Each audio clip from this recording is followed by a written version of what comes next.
يعني يا فاجر والله العظيم فاجر. السلام عليكم ورحمه الله وبركاته اخواتي الكتيبه، ويلا بينا بحلقه جديده. حلقه النهارده جايين نتكلم فيها في بعض الاخبار، اولهم يا سيدي بص على طول، يلا كده هنتكلم على طول. اتحاد الكوره النهارده اصدر قرارات بسبب مشكله نادي الزمالك في السوبر. عمل ايه؟ اصدر قرارات عجيبه اللي هي رقم واحد ايقاف لعيبه نادي الزمالك 4 ماتشات، يعني 2 سوبر ورا بعض. بسم الله الرحمن الرحيم كده. يعني دلوقتي انت واحد وقفت لعيبه نادي الزمالك بسبب خطا، حلو، يعني الغلط في فرض امن وقفت 4 ماتشات. صباح الفل، كلام جميل 100 100. وغرامه كام؟ 20,000 جنيه توتو على كبوت. يعني مجلس اداره نادي الزمالك يصحى الصبح كده يبقى 20,000 جنيه لاتحاد الكوره.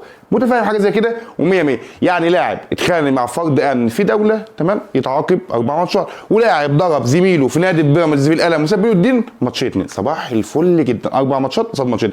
الدنيا حلوه قوي قوي في قرار اتحاد الكوره. ودي دلوقتي اصل انت بتتكلم وتقول ان احنا يعني في معنى الكلام ان احنا بنقول وعكس اتحاد الكوره واحنا ضد الاهلي وضد مش عارف مين وضد اتحاد الكوره. ليه على القرارات دي؟ بص يا غالي، بروح خالص قوي. لعيبه اخطات معاك و100 100 والدنيا 1000 الألف، تعاقبهم بايه؟ عاقبهم ان انت تغرمهم غرامه كويس، حلو، او تديهم ايقاف كويس، حلو. طب لاعب في مصر ضرب لاعب اجنبي، مش عايز اتكلم في القصه دي لان القصه بقت حمضان، لكن هل تساوي الموقفين مع بعض؟ لا والله لا. عشان ما تجيش تقول لي انت ضد اتحاد الكوره ليه وضد النادي الاهلي ليه وضد لان المساواه في الظلم. انت دلوقتي عدلت مين؟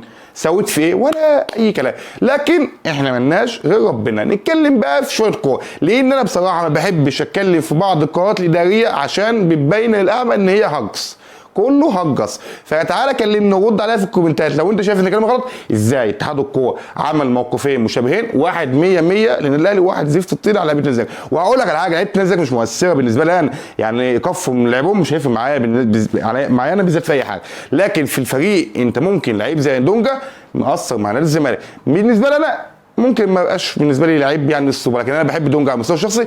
مستواه لما كان في بيراميدز ما قدمش نفس مستواه في نادي الزمالك.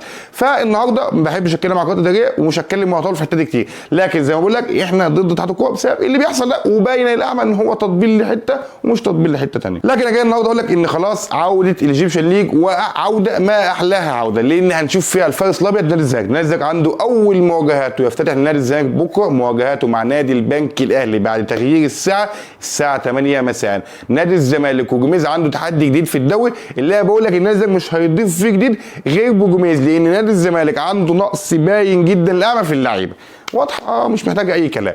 فانت المفروض النهارده تدعم نادي الزمالك باكتر من الصفقه. ورساله مهمه لمجلس اداره نادي الزمالك، يا باشا اصحوا من النوم. عملتوا ميركاتو قبل كده كويس لما جبت ناصر ماهر وعبد الله السعيد، والميركاتو ده ما كانش على قدر وقيمه نادي الزمالك. انت جبت محمود بن تايك لعيب جامد جدا، اضافه بيقدم مستوى عظيم. محمد حمدي باين انه لعيب كويس جدا وهيضيف نادي الزمالك. لابد دلوقتي من قطع اعاره زياد كمال ورجوع النادي انبي على طول، احنا مش محتاجينه، لان الراجل دلوقتي عامل فيها فلانتين نص الملعب، بيأدي اداء خزعبلي، اداؤه سيء جدا، ودلوقتي بيقول لك لا انا عايز العب، وزعل بالتغيير الاخير في الماتش بتاع النادي الاهلي اللي نزلنا فيه في السوبر، تمام.